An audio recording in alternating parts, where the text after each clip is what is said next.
प्रणाम। हम फिर से अष्टावक्र महागीता को शुभारंभ करते हैं। धीरे धीरे शांत मन से इसको समझने का प्रयास करते हैं। प्रयास का मतलब ध्यान देते हैं। प्रयास कोई विधि, कोई प्रक्रिया या कुछ क्रिया करके नहीं है, बल्कि सिर्फ ध्यान देना है कि वास्तविकता क्या है। यही प्रयास है और ये सरल प्रयास है। इसलिए संवाद को मैंने सहज संवाद नाम दिया है। दूसरे प्रकरण में जनक अपने अहोभाव को, अपनी भीतरी उठने वाली त्वरित खुशी को, आह्लाद को उद्घोषित कर रहे हैं। अभिव्यक्ति नहीं दे रहे हैं कि मैं ऐसा हूं।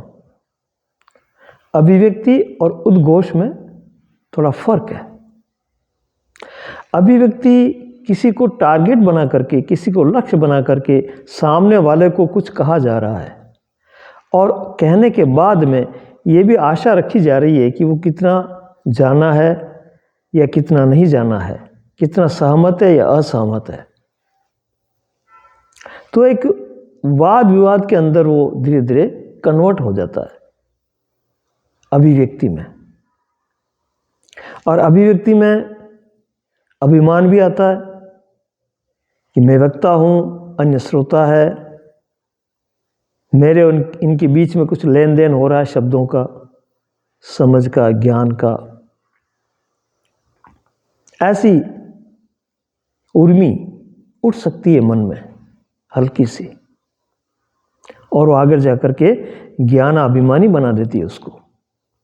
ऐसी कोई बात जनक में नहीं है। जनक एकदम निपट, सरल, सहज और ईमानदारी के साथ ज्यों का त्यों हो रहा है उसको निकाल नहीं रहे, निकल रहा है, उसके साथ खड़े हैं, निकलने दे रहे हैं।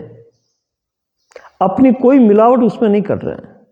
इसलिए इसको जो है हम उद्घोष नाम देते हैं। जनक से उद्घोष प्रकट हुआ। जनक सिर्फ माध्यम थे। जनक में विराट बोल रहा है। विराट की आह्लादितता, उसका आनंद, उसका उल्लास, ये जो है चारों तरफ जनक को घेरे हुए है। जनक अर्थात जिस देह की हम बात कर रहे हैं, जिस देह में से वाणी प्रस्फुटित हो रही है, निकल रही है, वो देह सिर्फ माध्यम है। देह कुछ नहीं कर रहा है। विराट उसके सहारे, उसका माध्यम लेकर के और अपने को विस्तारित कर रहा है, अपना प्रकटीकरण कर रहा है। वही अमूल्य शब्द हमें इस अष्टावक्र महागीता में देखने को मिलते हैं कि कैसे उनकी आभा उस समय रही होगी, कैसे वो अपना आनंदित हुए होंगे और कैसे पूरी प्रकृति को अहोभाव से भर करके और इतने मस्त हो गए हैं कि वो अपने आप को बार बार नमस्कार करते हैं। अहो हम नमः मह्यम। आश्चर्य है कि मैं ऐसा हूं। ये जानने के बाद, अनुभव के बाद ही जो विश्वास होता है वही विश्वास है।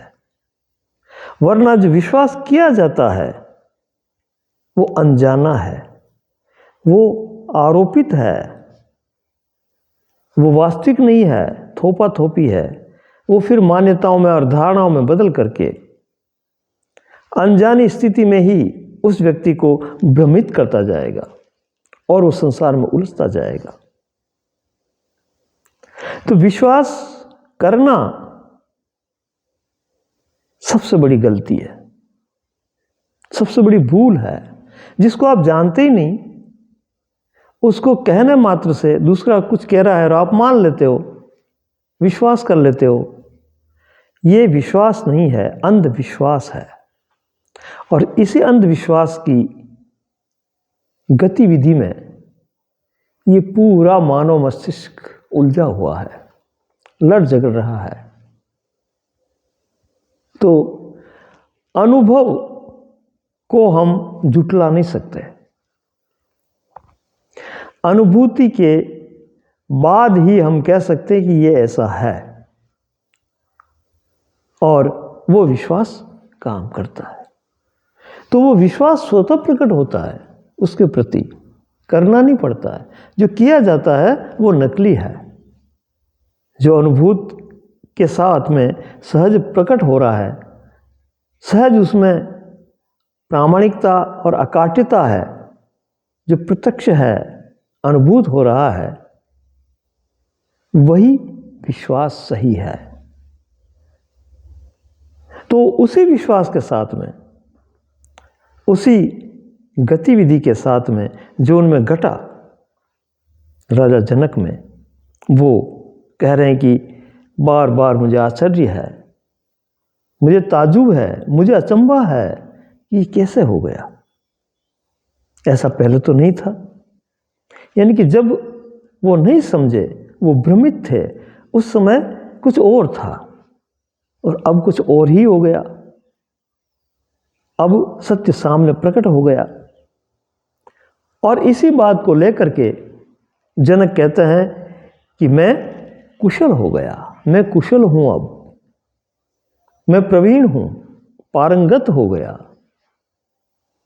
ये जो कुशलता शब्द है, जीवन की कुशलता यही है कि अपने आप की यथार्थता को जान लेना ही कुशलता है।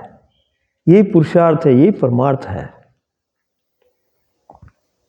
सांख्य दर्शन में जो हम अनेक प्रकार के कर्म करते हैं उसमें उलझ जाते हैं और अपने आप को दंभ भरते हैं कि मैंने ये कर दिया, मैंने वो कर दिया, तुलना करते हैं। उन कर्मों की कोई गिनती नहीं है। वास्तविक हमें क्या करना है, वास्तविक जो पुरुषार्थ की बात है, वो सांख्य दर्शन में भी एक श्लोक में आती है। प्रथम में लिखा है वहां कि त्रिविध दुखा आत्यंतिक निवृत्ति सपुरुषार्थः। 3 प्रकार के दुख, आदिदेविक, आदि भौतिक और आध्यात्मिक, ये 3 प्रकार के दुख हैं।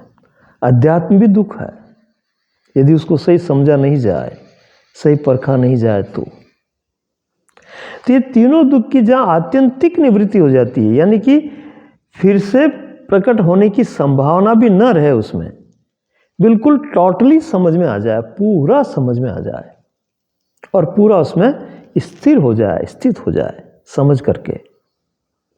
सब पुरुषार्थ है। त्रिविध दुखा आत्यंतिक निवृत्ति सब पुरुषार्थ है। पुरुषार्थ वही है जिसमें तीनों दुखों की आत्यंतिक निवृत्ति जड़ मूल से खत्म हो जाए। ऐसी बात, ऐसा सूत्र सांख्य दर्शन ने दिया कपिल ऋषि द्वारा। तो ये जो बातें आती है, अनुभूत होती है, उस बात का कहना ही क्या। और पहले हम विश्वास इसलिए नहीं कर पाते हैं कि ऐसा भी होता होगा क्या, जैसा खुद राजा जनक को नहीं हो रहा है कि ये कैसे हो गया। अहो अहम नमः मयम, मैं मुझे ही नमस्कार करता हूं इस आश्चर्य को देखते हुए। तो ये जब घटित होता है तभी जाकर के ऐसा होता है। बिना उसमें गुजरे, बिना उसे महसूस किए, बिना उसे अनुभूत किए पहले विश्वास कैसे हो सकता है। इसलिए हम विश्वास नहीं करते हैं शास्त्रों पर, और जो भी आप्त वचन आए हैं, जो भी अनुभूत बातें आई है, जो भी सूत्र आए हैं, जिनमें से गुजर चुके हैं महापुरुष, उनको हम कहते हैं कि ऐसे दिमाग फिर गया होगा उनका, ऐसे कपोल कल्पित है, क्या ऐसा हो सकता है। मैं जो इतने लंबे समय से जिसमें से गुजर रहा हूँ, मेरे साथ ये हो रहा है, इससे उल्टा कैसे हो सकता है? ये संसार नहीं कैसे हो सकता है? और मैं इस तरह का हूँ तो फिर इस तरह का क्यों हो रहा है? ऐसे अनेक प्रश्न उठते हैं। लेकिन वो जब तक घटना नहीं घटेगी, जब तक अनुभूत नहीं होगा, तब तक हम विश्वास नहीं करेंगे।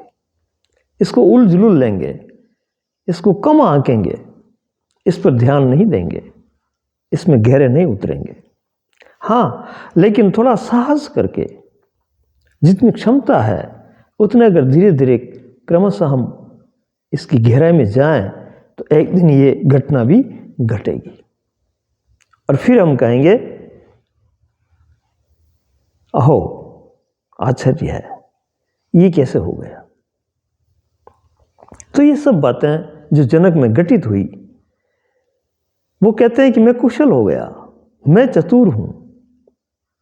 अहो, ये आश्चर्य जो हुआ, इसमें कहीं न कहीं उनके अंदर एक प्रेरणा उठी कि ये चतुरता इसको कहते हैं, इसको कहते हैं प्रवीणता, इसको कहते हैं पारंगत होना।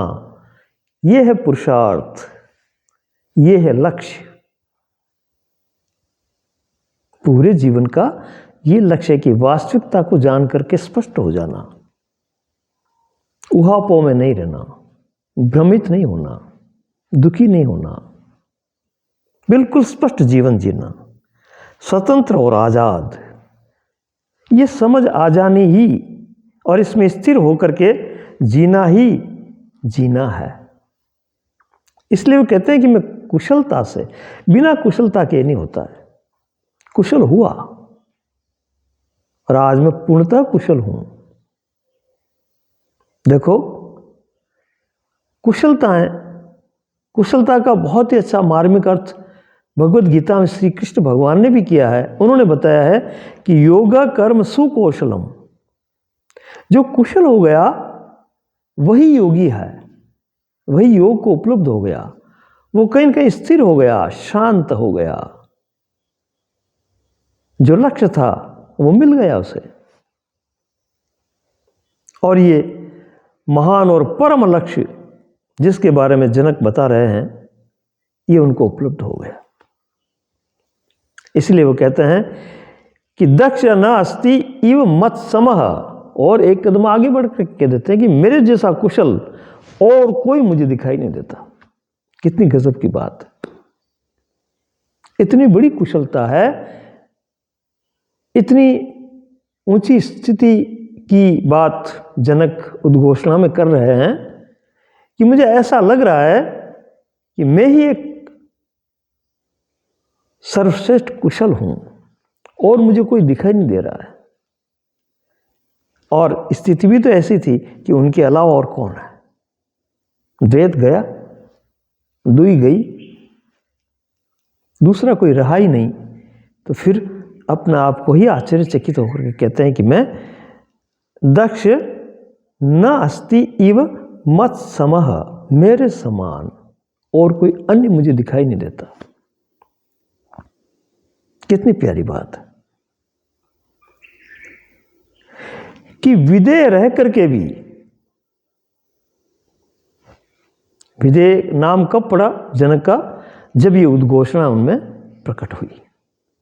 देह से रहित हुए, देह से अलग रह करके ये बात हो रही है। और तो फिर ये बात कौन कर रहा है? वही विराट कर रहा है, जो वास्तव में है, जो सबका आधार है, जो सर्वाधिष्ठान है, सबका मूल है, वो जिस पर ये सब खेल चल रहा है, वो बोल रहा है। उसकी वाणी स्फुरित हो रही है, चहुदिशा में उसकी गुंज चल रही है, शंखनाद हो रहा है उसका। तो वो बड़ा आश्चर्य करता है कि इस देह से, देह के होते हुए भी मुझे ऐसा लग रहा है कि मैं देह में नहीं हूं, देह से अलग हूं। इसीलिए तो बाद में जाकर के इस बोध को प्राप्त करने के बाद राजा जनक का नाम विदेहराज जनक पड़ा। विदेहराज, बिना देह के जीवन मुक्त स्थिति में जीने वाले, मस्त रहने वाले विदेराज जनक। विदेह शब्द ही यह है कि देह से पृथक। देह का कोई प्रभाव उसको प्रभावित नहीं करता है। देह है, लेकिन उसके अंदर जो जंजाल चल रहे हैं, कष्ट चल रहे हैं, विचार चल रहे हैं, चिंताएं चल रही है, अनेक प्रकार की जो इच्छाएं बलवती होकर के उसको उलझा रही है, ये जितनी भी गतिविधियां इस देह के बाहर और अंदर चल रही है, उन सब से वो अप्रभावित होकर के, देह के होते हुए भी अप्रभावित होकर के उन सब का अवलोकन कर रहा है, उन सब को देख रहा है। और अवलोकन ही नहीं, ये पूरा समझ रहा है कि मैं इससे अलग हूं, अलग हूं, फिर भी ये चल रही है। एक प्रश्न उठता है, ये कैसे हो रहा है, इसको कौन चला रहा है? तो इस पर एक बहुत ही बढ़िया बात करते हैं वो, अस्पर्शय शरीरेण, शरीर को बिना टच किए, बिना स्पर्श किए भी, येन विश्वम चिरम धृतम, बिना स्पर्श किए, बिना शरीर को टच किए, बिना विश्व के किसी चीज को संस्पर्श किए मैं संचालित कर रहा हूं। एक इसको समझने के लिए एक उदाहरण लेते हैं अपन चुंबक का। चुंबक जो होता है, जो लोहे को खींचता है, वो उसको स्पर्श नहीं करता है, दूर से ही खींच लेता है। तो क्या होता है? मैग्नेटिक फोर्स, साइंस ये बताता है कि चुंबकीय धाराएं, ऊर्जा की धाराएं, शक्ति की धाराएं चारों तरफ चलती है और उसको बीच में दिखती नहीं है, वो अदृश्य है, लेकिन जहां लोहा पड़ा है टुकड़ा, उसको अपनी तरफ खींच लेती है बिना ही उसको स्पर्श किए। ऐसा ही उदाहरण जनक अपने बारे में दे रहे हैं कि मेरी एक ऐसी स्थिति हो गई, एक ऐसी ऊर्जा के केंद्र में मैं स्थित हो गया कि जहां उस ऊर्जा की गतिविधि से बीच में कुछ, कोई भी उसको पकड़ना जकड़ना ऐसा कुछ नहीं है।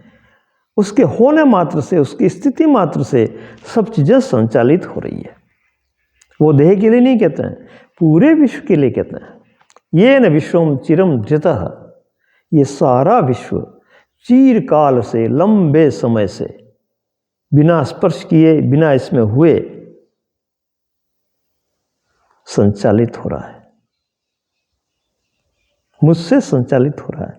मुझसे का मतलब यहां आत्मा से है, अपने निज अस्तित्व से है, अपने आप से है।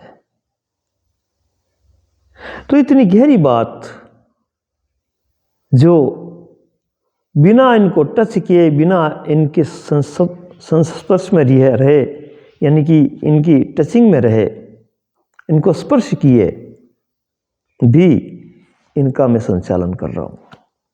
ये एक फोर्स, एक एनर्जी, एक ऊर्जा निरंतर इनको चला रही है। तो इससे क्या हुआ कि ऊर्जा अपने आप में सब जगह व्याप्त है, सब चीजों को चलाने की क्षमता है उसमें। और वही आज में, पहले जो चलती थी वैसे ही चलती थी, शरीर भी वैसे ही चलता था, लेकिन इस ऊर्जा के बारे में मुझे मालूम नहीं था। ऐसा जनक कहना चाह रहे हैं कि वो जो वास्तविकता है, किससे हो रहा है, कैसे हो रहा है, वो मालूम हो गया। इसलिए हो आश्चर्य, बड़ा अचंभा है कि शरीर के रहते हुए भी मैं कुशलता से सबका संचालन कर रहा हूं। सब यथाविधि चल रहे हैं, किसी में कोई आपाधापी नहीं, कोई दौड़ धूप नहीं।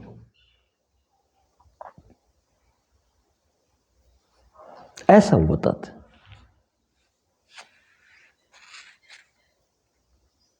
तो सज्जनों, इस सब गतिविधि को देखते हुए चुंबकीय शक्ति का भी उदाहरण लिया हमने। जैसे गर्मी है, बहुत सी चीजें हैं ऐसी। उदाहरण के लिए घी नवनीत रखा हुआ है, वो पिघल जाता है। गर्मी बहुत दूर है, सूर्य बहुत दूर है, पानी भाप बन करके उड़ जाता है, बादल बन जाता है। तो ये जो गुण कर्म है सभी मेरी स्थिति से है, मेरी मौजूदगी मात्र से सब कुछ चल रहा है, ऐसा जनक बता रहे हैं। और ये आज ही नहीं, अनंत काल से, ये नम विश्वम चिरम धृतम, ये जो विश्व है लंबे समय से, अनादिकाल से ये प्रक्रिया चल रही है। मैं अलग रह कर के सब खेल कर रहा हूँ, सब हो रहे हैं, कर भी नहीं रहा हूँ। कर देने में भी इच्छा व्यक्त होती है, जुड़ाव महसूस होता है, लेकिन ऐसा भी नहीं, बस मैं हूँ और ये भी है और चल रहा है। चलाने के लिए अलग से कुछ नहीं करना पड़ रहा है, होने मात्र से चल रहा है। ये जब समझ में आ गया तो बहुत सी दुविधाएं, बहुत सी बाधाएं, बहुत सी चिंताएं स्वतः गायब हो जाएगी। मैं कर रहा हूं नहीं, बल्कि मैं ये सब हो रहा है, इस पर हमारा मस्तिष्क काम करेगा, समझ जाएगा इस बात को कि मैं कुछ नहीं कर सकता, मैं करने वाला हूं भी नहीं, मैं करता नहीं हूं, बल्कि स्वतः हो रहा है सब। उस हो रहे को मैं देख रहा हूं। ऐसा जो जीने लग जाए उसके जीवन का आनंद का कहना ही क्या, फिर वो बड़ा मस्त हो जाता है, बड़ा आनंदित हो जाता है। तो इस तरह से बताते हुए बड़े भाव विभोर होकर के, बड़ी खुशी से, बड़ी प्रसन्नता से जनक उद्घोष करते हैं और बड़ा प्यारा लगता है। हम कल्पना भी करें तो भी सुखद लगती है कि सारे झंझट अगर इस तरह से हट जाएं तो जीवन कितना सुखमय हो जाए, कितना निर्भर हो जाए, सारे बोझ ढह जाएं, हम उन्मुक्त और आज़ाद हो जाएं, स्वतंत्र हो जाएं। और वो जो स्वतंत्रता का एहसास है वो सीधा है, आमने सामने है। उसके बीच में जो वस्तु आती है गुण कर्म वाली, उससे हम विचलित नहीं होते हैं।